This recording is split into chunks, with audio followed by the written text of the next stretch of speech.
Olá, um bom dia para você. Agora 11 horas 49 minutos. O FN1 está começando e a gente agradece desde já a companhia de todos vocês. É isso mesmo. Bom dia, Murilo. Muito bom dia para você. Sexta-feira quente, sexta-feira seca, o que aumenta os riscos de queimadas. Essa semana, vários alertas foram emitidos pela Defesa Civil de São Paulo e até pelo Instituto Nacional de Meteorologia. Tudo por causa dessa combinação da umidade relativa do ar muito baixa, temperatura muito alta e há muito tempo não chove, não vem uma chuva boa aqui para a região. A consequência disso tudo são os focos de incêndio. O Renato Campanari está acompanhando um caso assim, que está chamando bastante atenção lá na Nova Alta Paulista. O Renato que está em Flórida Paulista acompanhando um incêndio de grandes proporções e de imagens impressionantes, né, Renato? Bom dia. Exatamente, Murilo. Bom dia para você, bom dia para todo mundo que acompanha o FN1 através da tela da TV Fronteira e também através do nosso canal do YouTube. Eu estou aqui em Flórida Paulista e o incêndio, que atingiu grande lavoura de cana-de-açúcar foi em Indaiá do Aguapeí, distrito aqui do município de Flórida Paulista, e atingiu uma grande parte. Inclusive foram quase 100 alqueires queimados. Inclusive o fogo pulou, como a gente costuma falar, pulou o Rio Feio e atingiu até terras de Lavínia, cidade que fica na região de Araçatuba. Bom, o que chama a atenção nesses incêndios aí, que vocês vão acompanhar nas imagens, são o tamanho da chama. A chama chegou em alturas impressionantes na tarde de ontem. Esse incêndio começou por volta da 1h da tarde e as equipes do Corpo de Bombeiros aqui de Flórida Paulista, Adamantina, Defesa Civil de diversas cidades e mais de 20 caminhões de usina trabalharam incansavelmente até por volta das 8 da noite. Então foi um incêndio que deu bastante trabalho, chamou a atenção inclusive dos moradores do distrito de Indaiá, que disseram que a fumaça tomou conta de todo o distrito na tarde e noite de ontem, ficou até difícil para respirar. Então, é claro, a gente chama agora a nossa conversa com o Marcelo, ele que é o coordenador aqui da Defesa Civil de Flórida, deu mais detalhes sobre esse grande incêndio de grandes proporções e também os moradores do distrito que comentaram um pouquinho conosco como que foi a situação ontem. Acompanhe. Estava uma coisa bem descontrolada. Fomos combatendo, lutando contra o fogo, mas mesmo assim o vento virou, acabou jogando na parte do rio, onde que é uma área de APP, aí depois acabou pulando também essa parte de APP para a parte de Lavínia, que Flórida faz divisa com Lavínia, acabou pegando uma área, fazenda chamada Ricardo lá, onde a gente ficou até aproximadamente umas 8 horas da noite debatendo esse fogo. Na mata já está tudo controlado, alguma partinha de madeira que está queimando lá e vai se finalizar por lá mesmo, se Deus quiser.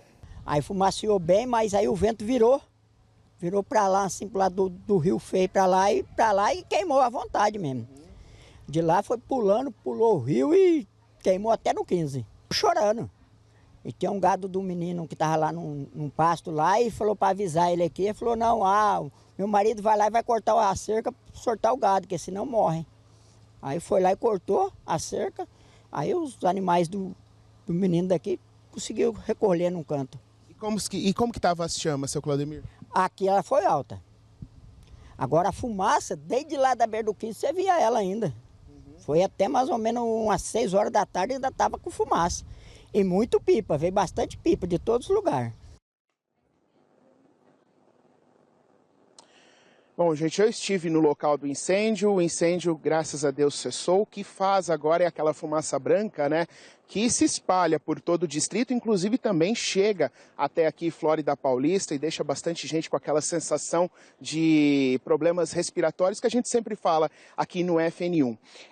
Eu conversei com a corporação do Corpo de Bombeiros aqui da nossa região, eles me disseram um panorama de incêndios em vegetação e para vocês perceberem, eu vou trazer os números, como cresceu esses incêndios em ocorrências do Corpo de Bombeiros. Em junho deste ano foram 31 ocorrências. Em julho, esse número saltou para 128 ocorrências. Em agosto, foram 205 ocorrências de incêndio em vegetação.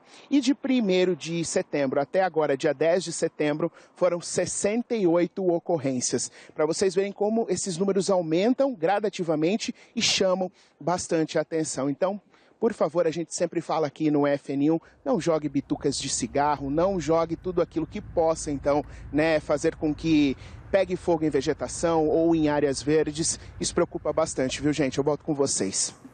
É muito preocupante, né, Renato? A gente viu a proporção que toma, o estrago que fica.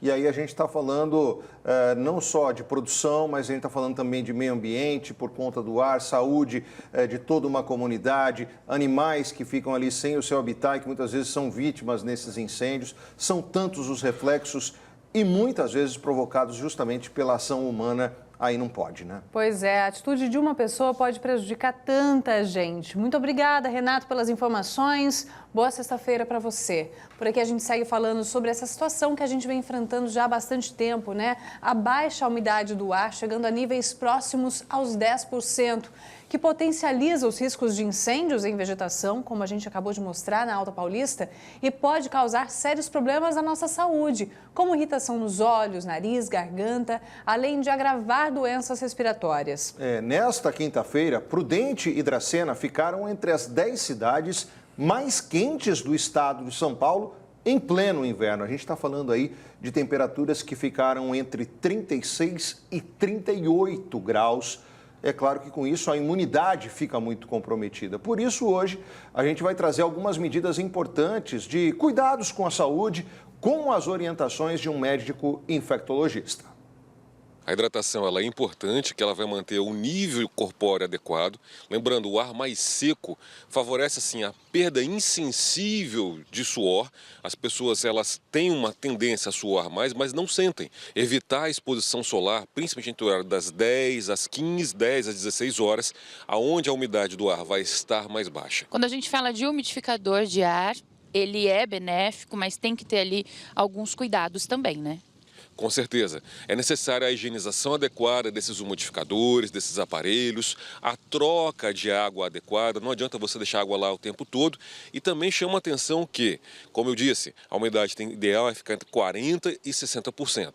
Se você estiver num ambiente acima de 60% de ar, de umidade do ar, você favorece sim aí ter um quadro de infecções fúngicas, mofos, que também é prejudicial à saúde. Vamos falar então agora sim do tempo. A gente já trouxe consequências do tempo seco e agora a gente vai ver o reflexo também do tempo seco nas nossas imagens, das nossas câmeras que estão espalhadas pela região. Está aí Presidente Prudente com um aumento na nebulosidade, né? Diferente do que estava cedo, viu, Carlinha? É o que a gente percebe. O dia começou com o céu bem limpinho e a gente vê a formação de nuvens aumentar. Agora, mais pertinho do meio-dia, o relógio já está quase virando. Daqui a pouco é meio-dia em ponto na sua tela e os termômetros em Presidente Prudente marcando 30 graus neste momento. À tarde pode ficar bem abafado e chegar aos 35 graus na maior cidade da região. Vamos para Epitácio. Agora a gente vai para as margens do Rio Paraná, acompanhar como é que está por lá. Lá um pouco menos fechado, né? Ainda o sol predominando, mas também com alguma presença de nuvens. Só que não são aquelas nuvens de chuva, essas aí de Epitácio, ó. Elas são aquelas que se formam na alta atmosfera, indicando um pouquinho de umidade, mas ainda sem força para formar as nuvens de chuva. Em Epitácio agora 29 graus, à tarde pode chegar aos 34. E em Dracena, essa sexta-feira deve ser bem parecida com ontem, viu? Mais um dia de tempo muito firme, muito quente. Falamos agora há pouco que a cidade ficou ali entre as 5 mais quentes do estado. Hoje não vai ser diferente. Nessa tarde pode chegar a 36 graus nos termômetros, mas a sensação térmica não é dracenense. A gente sabe que é uma sensação de uma temperatura ainda mais alta, aí beirando os 38, 39 graus, se você estiver exposto ao sol. Proteja-se bem, hidrate-se bem. Nesse momento, em Dracena, os termômetros marcando 31 graus. Ainda mais para quem está lá na Praça Arthur Panhose, pessoal que está lá no centro. Com certeza a sensação térmica deve estar muito mais alta que isso. Fator importante é prevenir hidratação e barreiras físicas, se for ficar exposto ao sol. Claro, protetor solar e aí blusa de manga comprida, boné, chapéu, óculos de sol, tem que se cuidar, porque o tempo realmente não está fácil não, né? Não está fácil encarar, tem que se proteger.